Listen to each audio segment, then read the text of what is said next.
Good morning, dear students. Today's topic is Laplace transform.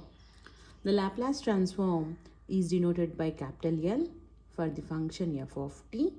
It is defined as integration 0 to infinity e power minus st f of t dt.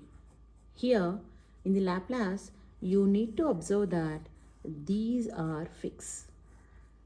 Whatever the question are asking will replace here. This is called Laplace transform, finding the solution. Okay, so before going to start the Laplace transform, we need to have the idea about 7 formulas. These are very important throughout the chapter. So first I am writing what are the basic formulas we need to remember, and later one by one we'll go for the solution how these formulas are we are getting using this Laplace transform formula. So the main formulas are this one. These 7 formulas, if you remember, that is enough for throughout the chapter. So L of sin hat, this is a by s square minus a square. L of cos hat, s by s square minus a square. Throughout the Laplace transform, based on the exponential function, we are going to simplify the problems. Whether it is a derivative problems or electrical circuit problems, Fourier problems, all are basic things can be described using these transformations. Maybe it's a Laplace transformation or a Fourier transformation or a Fourier series. Whatever, there's so many transformations we have. Among those transformations, today we are discussing the Laplace transform. The first question, what is that, Nana? L of 1. We need to prove the answer. So here major step of Laplace transform is we need to consider a function, the variable. Whatever the variable you are supposing here, that is t, we are supposing as f of t.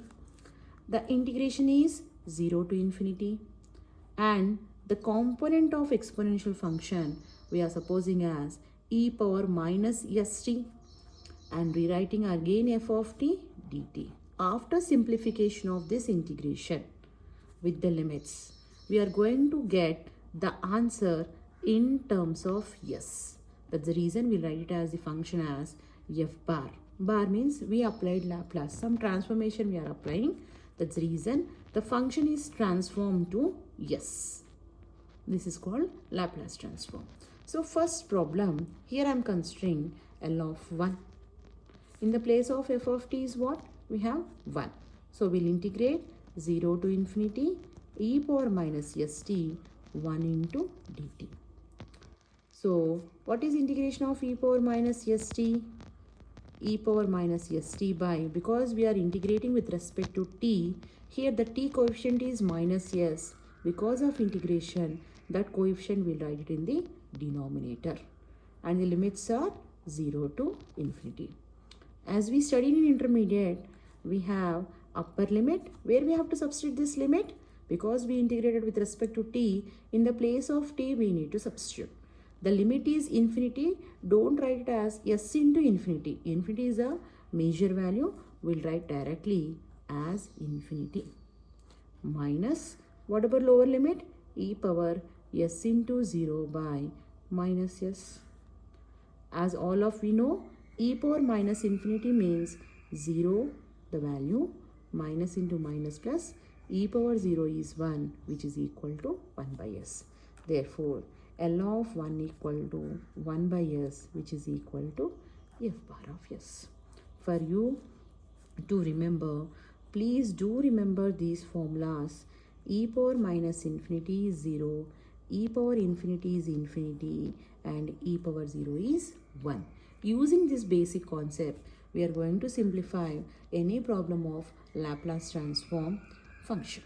Therefore, L of 1 is 1 by s, which is equal to f bar of s. Similarly, we can simplify for L of t power n. L of t power n. What is L of t power n, Nana? N factorial by s power n plus 1. What is L of t power n function? Integration 0 to infinity e power minus st, because of f of t function is t power n dt. As we studied, now only e power minus infinity is 0. Do remember this formula. So which implies because of two functions, we'll do integration by parts.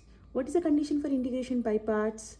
First function, we'll take it as which is decreasing. Second function, we'll treat it as integration.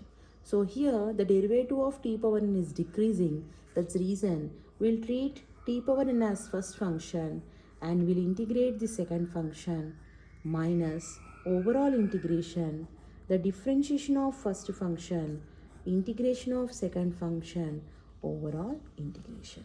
This is called integration by parts formula.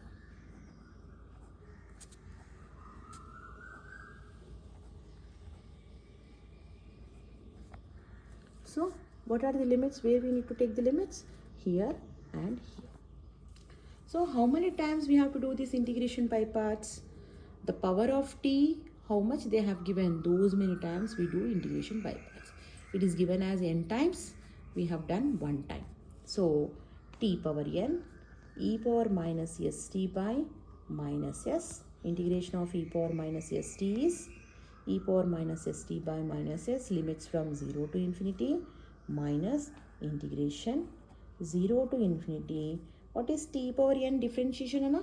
N into t power n minus 1, integration of e power minus st by minus s and dt. As all we know, e power minus infinity is 0. Here we will not substitute n tends to infinity and we'll check beside value. And here also 0 power n e power 0 by minus s.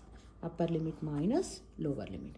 Minus into minus plus. N by s is constant because we are integrating with respect to t. Then the function is left over. This is a question. Because e power minus infinity is 0 and 0 power n is 0, 0 into anything is 0. So total function is 0. And what we are going to get? N by s, integration 0 to infinity, t power n minus 1, e power minus st dt. When you have done one time integration by part, I got the value as n by s power 1 and this becomes reduced to n minus 1. Again I am going for second time integration by parts. Again rewriting the same form, t power n minus 1, integration of e power minus st dt minus overall integration, differentiation of t power n minus 1, integration of e power minus st dt overall dt. Please compare these two. Is I am writing in the same form. Now n by s overall t power n minus 1 e power minus st by minus s, here also 0 to infinity, here 0 to infinity. The limits are 0 to infinity minus integration of, what is derivative of t power n minus 1? N minus 1 into t power n minus 2 and e power s minus st by minus s dt. Again e power minus infinity is 0 and 0 into anything is 0. The total term is 0. Again n by s, this is 0 and we need to multiply plus 0 plus n into n minus 1 by, because minus into minus plus, n into n minus 1 s into s, that is s square. Integration t power n minus 2 e power minus st dt. If you observe, one time if I am integrating, I am getting n by s power 1 and t power n minus 1. If I am doing second time, n into n minus 1 by s square and t power become n minus 2. If I do n times, then what happens to this? Same thing, 0 plus n into n minus 1, so on 1 by s power n. If it is 2 times, n means n times. Integration t power n minus n e power minus st dt. Therefore n into n minus 1 into so on, we know, as we know, this is n factorial and this is s power n minus n and t power 0, that is 1, e power minus st dt. The limits are 0 to infinity. Now what is integration of e power minus st dt? N factorial by s power n e power minus st by minus s, limits from 0 to infinity. So n factorial by s power n e power minus infinity by minus s e power 0 by minus s. So the final answer is this is 0 and this becomes plus 1 by s. Therefore n factorial by s power n plus 1. So this is a topic where we covered two problems by using Laplace transform. Myself, Vijay Lakshmi.